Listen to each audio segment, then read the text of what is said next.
Video segment, we're going to look at metallic properties and basically what's it mean to be a metal. Okay, so as we looked at ionic properties in our last segment, we talked about ionic compounds forming these crystal lattice and how ionic compounds break down and actually form this positive to negative repeating packing arrangements. Now with metals, they do the exact same thing. The difference is when they pack together or they form their crystalline structures, they don't have a plus minus repeating pattern. Instead, it's just all the same atom packing together. Okay. Now, what holds that together is something called an intermolecular force, which we'll get in more detail at the end of this unit. But right now, it's just enough to know that there's actually kind of a force, not a bond, not a true chemical bond, but just a force that holds these things together that kind of keeps them in their packing arrangement. Now, just like ionic compounds, these crystalline structures do form different shapes and different patterns to them. But the biggest difference you're going to see is for metals that the electrons are not held nearly as tight as they are for an ionic compound. Within an ionic compound, we have this transfer of electrons over. That new element gets the electrons, becomes a negative ion. The one that lost the electron becomes a positive ion. And there's a very distinct transfer of electrons and positioning of electrons. Now within metals, those electrons are not held very tightly at those outer energy levels. And what that happens is it allows things to kind of flex and move and flow a little bit more within those metals. Okay, so usually what we say is because they're not held as tight, they're actually able to flow within the structure. So we call that the conduction band. So believe it or not, we actually allow electrons to move from one atom to the next kind of randomly within metals.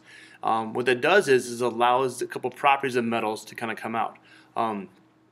The first thing is conduction. So metals are highly conductive, being both for heat energy and for electricity. Now to conduct electricity, you have to have mobile or electrons that are able to move.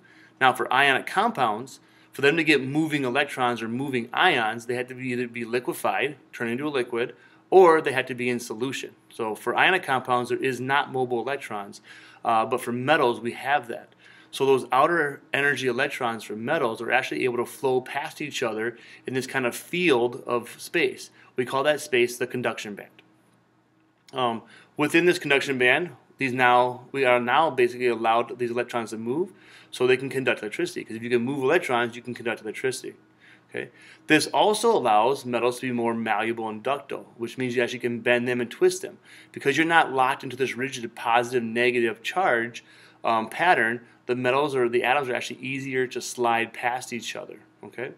Also, as a result of this, because they're not as tight and not as strong, we have a little bit lower melting points than ionic solids, but they're still going to be higher than molecules in general. Okay. So typically speaking, they're at that middle point where ionic compounds are the highest, molecules are going to be our lowest melting points, and then between them is going to be these metals, or these metallic properties. Okay. Now here's take a look at a video of actually the formation of a metallic crystal. Okay, so what you're going to see here is lead actually growing off of a strip of, I believe, it's either tin or silver or something like that. So you're actually going to see the lead crystal growing, and it's kind of a cool effect here. Here you go.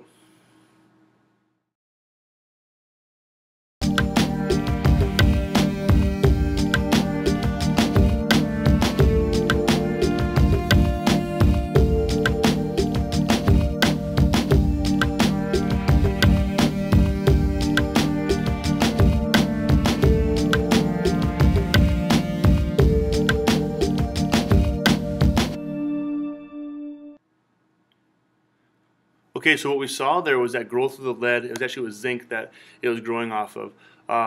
But it almost looked like there's little trees down there with the lead growing. And if you look closer, which they didn't zoom in very close on those, you actually would see that repeating pattern of the lead aligning itself properly within its own type of crystal. Now, when we take a look at this idea of how do these electrons move or flow within metals, we look at something called the conduction band or the conduction band theory. Okay, if we take a look at metals, and you imagine those outer energy levels.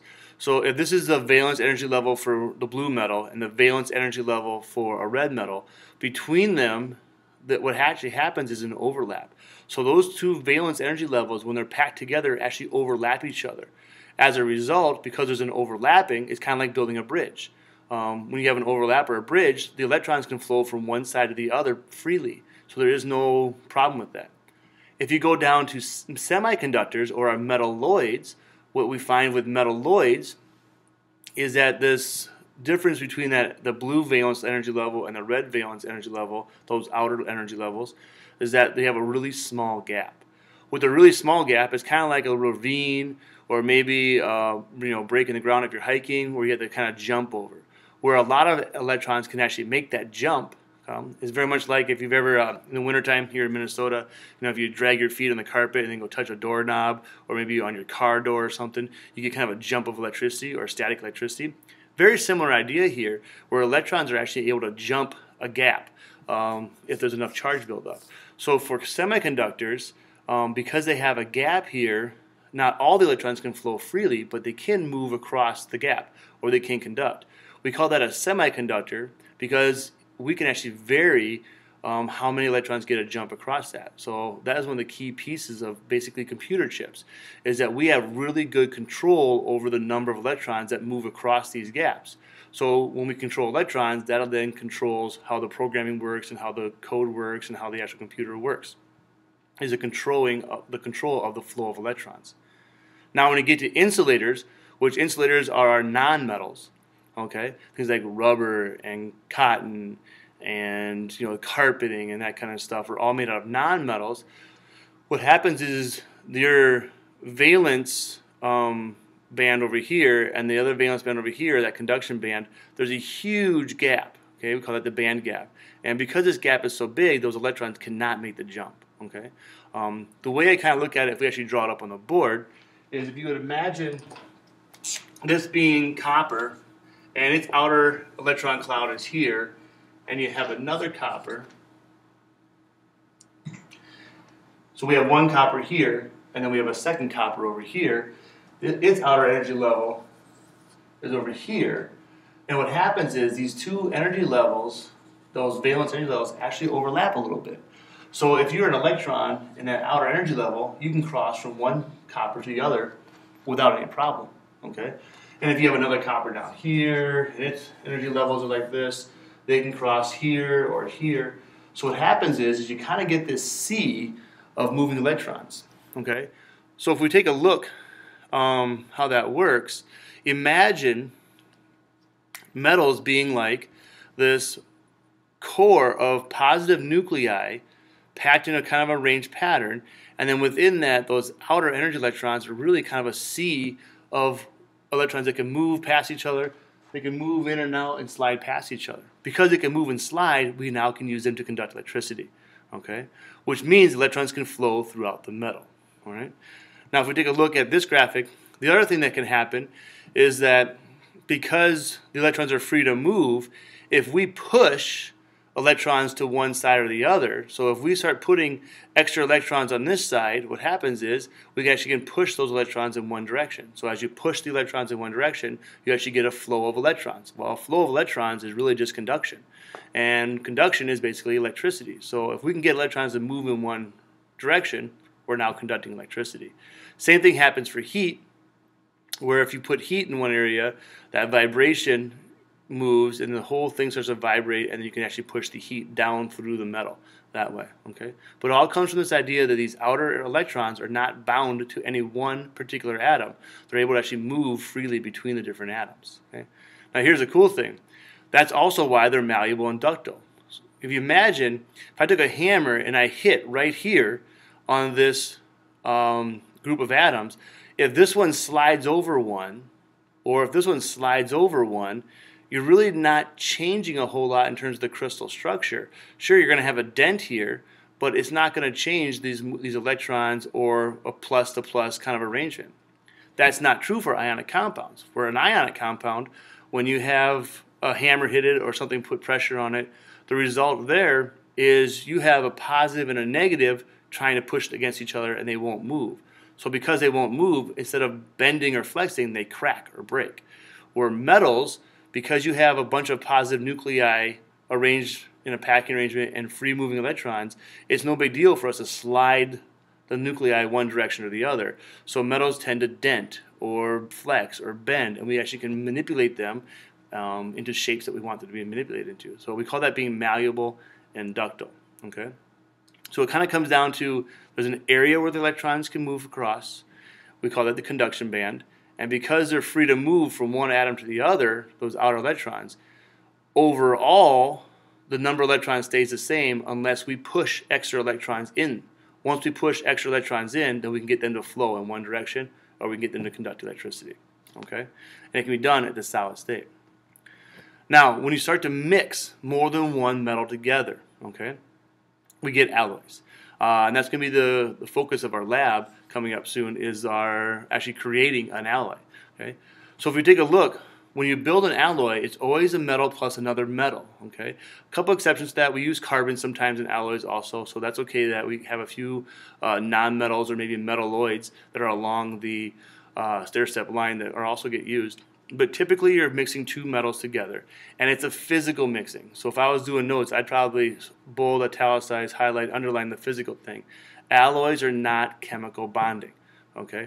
All we're doing is we're physically putting two metals together and spacing them differently. So what happens is that crystal or that packing arrangement changes slightly. With a change in the packing arrangement, that gives us some different properties that we like. Okay? Now there are two different types of alloys. We have substitutional alloys and we have interstitial alloys. Substitutional ones, like they kind of sound, they substitute. So when you have atoms of similar size, one metal actually replaces another one within the alloy. Okay? Things like brass and bronze do that. Okay? Brass and bronze, both their core is copper. Okay? With brass, you're combining copper with zinc, and with bronze, you're combining copper with tin. Okay? And what happens is you're replacing copper within these either zinc or tin metals, and that is changing the properties there. But it's a replacement, so one has to leave and one gets put in. That's substitutional. The second style, which is like stainless steel and your steels, is called interstitial. And with interstitial, we actually keep the packing arrangement of the original metal, and then we put smaller ones in between. So it almost like it kind of fills the gaps or the voids.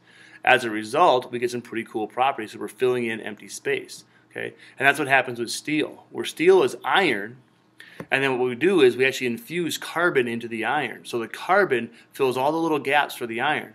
Well, by doing that, it creates a better substance for us, the steel, which can be, antibacterial. It cannot corrode. It can be good for sharp, like really sharp tools.